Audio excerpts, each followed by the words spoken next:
Tahukah Anda bahwa ada 3 nama panggilan terlarang yang mampu membangkitkan hasrat bawah sadar dalam benak seorang wanita? Ini bukan sihir, melainkan psikologi. Dan yang paling mengejutkan adalah hampir tidak ada pria di dunia yang mengetahui rahasia ini. Bayangkan ini, seorang pria mengucapkan sepatah kata sederhana. Sebuah frasa singkat dan tiba-tiba ia tak bisa berhenti memikirkannya. Jam kemudian saat ia sedang bekerja atau memeriksa ponselnya, pikirannya kembali ke frasa itu berulang kali bertanya-tanya. Mengapa aku tak bisa berhenti memikirkannya? Jawabannya terletak pada pemicu emosional yang mengaktifkan area otak yang terkait dengan hasrat, rasa ingin tahu, dan koneksi yang mendalam.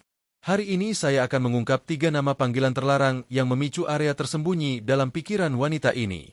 Dan yang terpenting saya akan mengajari Anda bagaimana dan kapan menggunakannya agar efeknya tak terhentikan. Kata yang tepat pada waktu yang tepat memiliki kekuatan yang lebih besar daripada gesture atau penampilan apapun. Jika Anda pernah berbicara dengan seorang wanita dan merasa percakapan terhenti tanpa alasan atau ia kehilangan minat, itu karena Anda tidak mengaktifkan emosi bawah sadarnya. Jangan khawatir. Di akhir video ini Anda akan tahu persis apa yang harus dikatakan agar ia tidak melupakan Anda. Percayalah, julukan ketiga adalah yang paling ampuh. Ketika Anda menggunakannya dengan intonasi yang tepat, pikirannya akan mengaitkannya dengan Anda bahkan saat Anda tidak hadir. Sebelum memulai, berlanggananlah kanal ini Power, tempat kami mengeksplorasi kekuatan tersembunyi yang mendorong hasrat, kekuatan, dan pikiran manusia.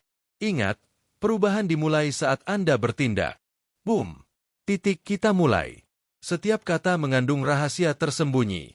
Mengetahui cara menggunakannya dapat meninggalkan jejak yang tak terhapuskan.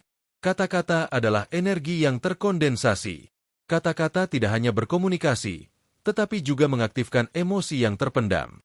Setiap kata dapat menjadi pemicu psikologis yang menghubungkan kenikmatan dengan kehadiran dan hasrat dengan ingatan. Dalam dunia ketertarikan, kata-kata yang tepat pada waktu yang tepat dapat membuat perbedaan antara terlupakan atau menjadi obsesi yang samar.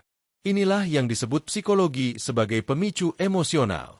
Stimulus kecil yang diasosiasikan otak dengan kesenangan, keamanan, atau daya tarik. Ketika digunakan dengan benar, stimulus tersebut menciptakan ikatan tak kasat mata. Ketika digunakan secara salah, Anda tampak seperti peniru WhatsApp biasa dengan frasa-frasa brilian dan hati yang hidup.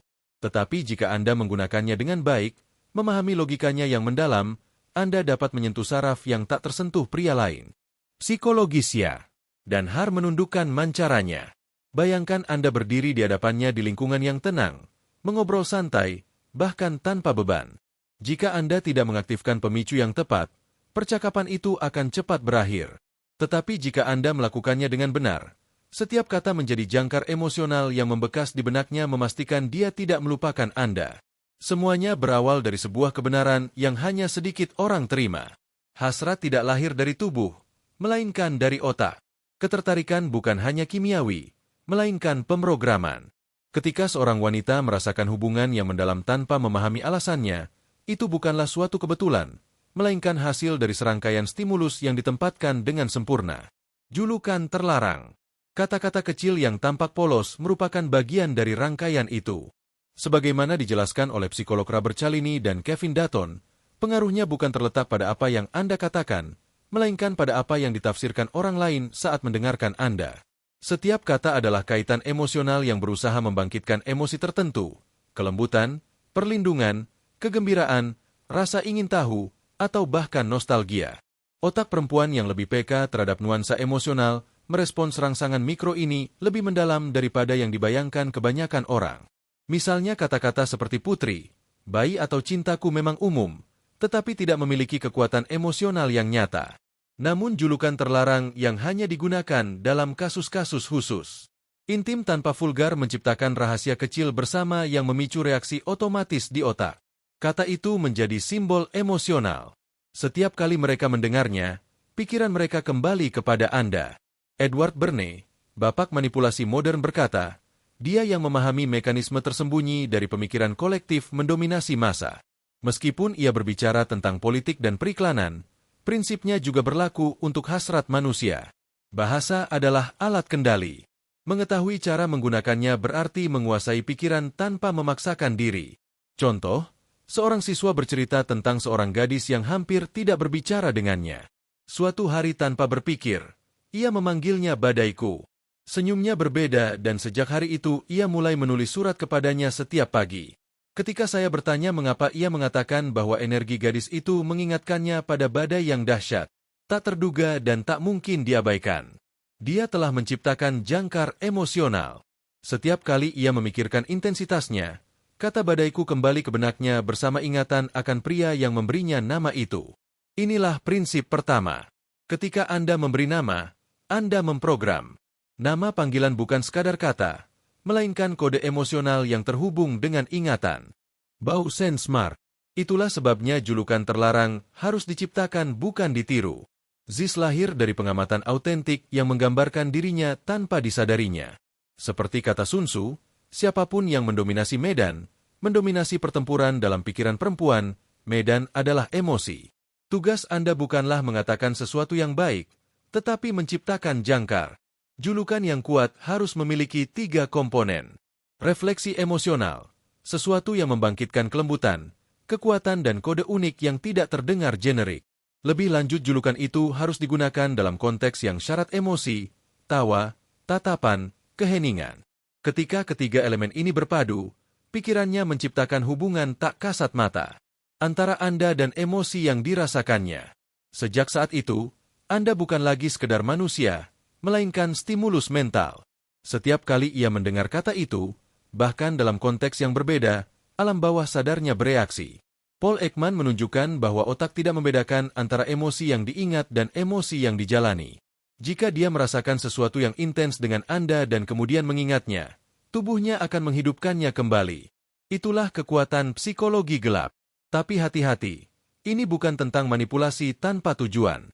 Menggunakan pemicu ini berarti belajar berkomunikasi dengan alam bawah sadar. Jika Anda melakukannya dengan niat yang tulus, Anda dapat mengubah hubungan bukan menghancurkannya. Sekarang mari kita analisis bagaimana ketiga julukan ini bekerja secara psikologis. Yang pertama, menarik naluri protek, mengaktifkan pola dasar ikatan emosional dan pengasuhan. Yang kedua, membangkitkan energi hasrat dan rasa ingin tahu, menciptakan perhatian, daya tarik, dan misteri. Yang ketiga adalah yang paling kuat, menembus pikiran, membuatnya mengasosiasikan Anda dengan kenikmatan emosional bawah sadar. Akan mengingat Anda bahkan dalam diam. Bukan apa yang Anda katakan, tetapi apa yang Anda bangunkan. Pria yang memahami hal ini berhenti menjadi pria biasa. Dia menjadi arsitek emosional, tetapi mengetahui rahasianya saja tidak cukup. Anda harus menerapkannya dengan niat. Setiap nama panggilan berfungsi seperti kunci yang membuka berbagai pintu berbeda dalam pikiran wanita. Jende harus mempersiapkan landasan emosionalnya. Anggap ini seperti permainan catur mental. Ini bukan tentang bergerak cepat, tetapi tentang menempatkan bidang sabar. Kebanyakan pria gagal di sini. Mereka terlalu banyak bicara dan berusaha untuk mengesankan. Psikologi gelap tidak berusaha untuk mengesankan. Ia berusaha untuk memengaruhi secara diam-diam. Pengaruh sejati datang dari kendali internal. Jika Anda tidak mengendalikan impuls emosi atau keheningan Anda tidak akan mengendalikan percakapan. Pertama, praktikan kehadiran dalam diam. Bicaralah dengan hemat. Amati dan dengarkan. Setiap gerakan mikro mengungkapkan lebih dari sekadar kata-kata. Tatapan yang lebih rendah, napas yang tertahan, senyum tipis. Setiap sinyal memberitahu Anda pintu emosional mana yang sedang Anda ketuk. Ketika Anda menyadari adanya hubungan, perkenalkan nama panggilan pertama. Seharusnya terkesan spontan, tetapi sebenarnya tidak. Misalnya, jika dia intens dan tak terduga, Anda bisa mengatakan, "Kamu adalah kekacauan favoritku." Diam, jangan jelaskan apapun. Keheningan berikutnya memungkinkan pikirannya bekerja menafsirkan apa yang Anda maksud awal dari hubungan tersebut. Nama panggilan kedua diaktifkan oleh rasa ingin tahu dan permainan. Sedikit kenakalan yang membangkitkan hasrat tanpa mengatakannya secara terbuka. Misalnya, kau tahu kau bisa mendapat masalah denganku kan, tukang tipu kecil, dan Anda hanya tersenyum. Nada bicara Anda bukan kata-kata Anda yang menyampaikan emosi tersebut. Nama panggilan ketiga berbeda. Itu adalah tanda psikologis gema yang tersimpan dalam pikiran. Gunakan hanya setelah pengalaman emosional yang intens, tatapan yang mendalam, atau momen kerentanan bersama. Contoh dengan suara rendah pengecualianku, lalu diam. Keheningan memperkuat nilai kata itu, menciptakan eksklusivitas dan memperkuat ikatan. Emosi adalah jangkar. Jika Anda memicu emosi yang intens, otak mereka akan merekamnya bersama dengan citra dan suara Anda. P.F. Skinner membuktikan setiap emosi yang diulang dengan stimulus yang sama memperkuat ikatan. Rasa ingin tahu, kelembutan, atau misteri yang konstan mengubah kehadiran Anda menjadi sumber emosi. Latih pengendalian diri Anda. Bernapas dalam-dalam. Rasakan keheningan yang berkomunikasi dan sedikit bicara. Ini membuat Anda magnetis. Jika Anda sudah sampai sejauh ini, berlanggananlah Invisible Power. Anda akan belajar memengaruhi tanpa memanipulasi, menarik tanpa mengemis, dan meninggalkan jejak tanpa mengemis perhatian. Setiap nama panggilan adalah alat. Yang terpenting adalah momennya. Menggunakannya terlalu cepat akan kehilangan efeknya. Menggunakannya dengan sengaja akan meninggalkan jejak. Mentiup reaksi mikronya. Bernapas senyum minimal. Berhenti di situ. Jangan mengejar perhatian. Diamlah dan biarkan pikirannya bekerja untuk Anda. Ketika keheningan terasa berat, hasrat tumbuh. Itulah psikologi gelap.